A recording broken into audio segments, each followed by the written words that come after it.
Friends, प्रकृति ने हमें सब कुछ दिया है, लेकिन ज्यादा पाने की लालसा ने मनुष्य को इतना अंधा बना दिया है कि वह बिना सोचे समझे अंधाधुंध प्राकृतिक स्रोतों को उपभोग कर रहा है और न केवल उपभोग बल्कि उन्हें नुकसान भी पहुंचा रहा है।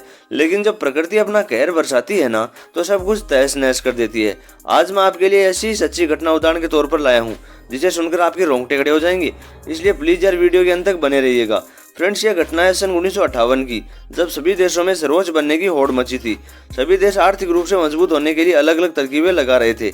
ऐसे में कोरोना का जन्मदाता चाइना कहाँ पीछे रहने वाला था। उस समय चीन के राष्ट्रपति थे माओ जेडोंग। उनका सपना था अपने देश की जीडीपी को अमेरिका से आगे ले जाना। माओ की नीति थी कि देश में कृषि की पैदावार बढ़ाई जाए और अनाज का निर्यात किया जाए और उन पैसों से उद्योग धंधों के लिए कल पुर्जे खरीदे जाएं और ज्यादा से ज्यादा उद्योग धंधे शुरू किए जाएं। माओ का कहना था कि भविष्य में हमें अमेरिका से आगे बढ़ना है तो उद्योगों को बढ़ाना ही होगा और इसके साथ ही इलाज पर होने वाला खर्चा घटाना होगा।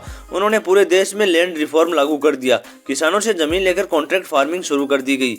माओ के इस सपने को पूरे चीन ने अपना सपना मान लिया। इस सपने को पूरा करने में पूरा चीन जुट गया। यही वक्त था जब राष्ट्रपति करीबियों ने एक सलाह दी। माओ से कहा गया, हुजूर, देश के सबसे बड़े दुश्मन ये चार जीव चूहे, मच्छर, मक्खियां और गौरैया हैं। इनमें से चूहे, मच्छर और मक्खियों की वजह से बहुत सी बीमारियां फैलती हैं। फिर उस बीमारी के इलाज पर बहुत खर्च करना पड़ता है। वही गौरैया हमारा सारा अनाज खत्म कर रही है। माओ को यह बताया गया कि देश का करीब 30% अनाज गौरैया खा जाती है। इतने में तो चीन की आधी आबादी का पेट भर सकते हैं।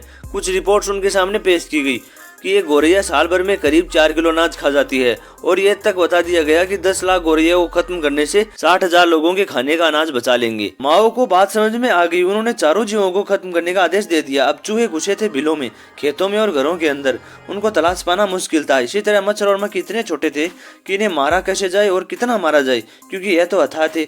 अब सारी की सारी आफत आ गई बेचारी गौरैया पर। चीन के साइंटिफिक अकादमी से जुड़े वैज्ञानिकों ने बताया कि यदि देश की सारी गौरैया को मार दिया जाए तो 40 से 50 लाख टन अनाज बच सकता है, जिससे देश में भूखमरी का अंत हो जाएगा। इन जीवों को मारने के लिए कैंपेन चलाया गया जिसका नाम था द ग्रेट स्पैरो कैंपेन, जिसे मुख्य रूप से 4 पेट अभियान के नाम से भी जाना जाता है।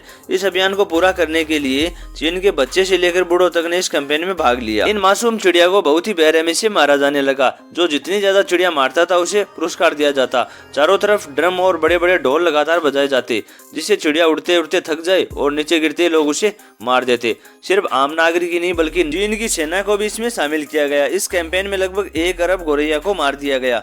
ऐसे में देश में लगभग सारी गौरैया को मार दिया गया। इसके अलावा 1.5 अरब के आसपास चूहों को भी मार दिया गया। यह सब करने के बाद चीन के राष्ट्रपति और देश के लोग बहुत ही खुश हुए, लेकिन प्रकृति का कहर तो अब शुरू हुआ। आगे बढ़ने से पहले प्लीज यार वीडियो को लाइक और प्लीज चैनल को सब्सक्राइब जरूर कर लीजिएगा, जिससे रोज आपके लिए ऐसी जानकारी मैं ला पाऊँ।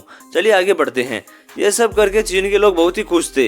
वे सोच रहे थे कि अब कभी भी अनाज की कमी नहीं होगी, क्योंकि जो अनाज खाते थे उन्हें तो हमने खत्म कर दिया है। चारों तरफ दूर दूर तक कोई भी गौरैया नजर नहीं आ रही थी। खेती करने वाले किसान एकदम खुश थे। फिर अचानक से टिड्डियों ने फसलों पर आक्रमण कर दिया और देखते देखते सारी फसलें टिड्डियां चट कर गई।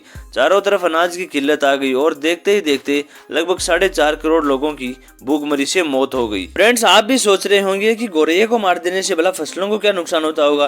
तो फ्रेंड्स, आपकी जानकारी के लिए बता दूं कि गौरैया अनाज से ज्यादा कीट पतंग और टिड्डियों को खाती है। वैज्ञानिकों द्वारा जब एक मृत गौरैया का पोस्टमार्टम किया गया तो देखा गया कि गौरैया के पेट में अनाज से ज्यादा फसलों को नुकसान पहुंचाने वाले छोटे छोटे कीट पतंग हैं।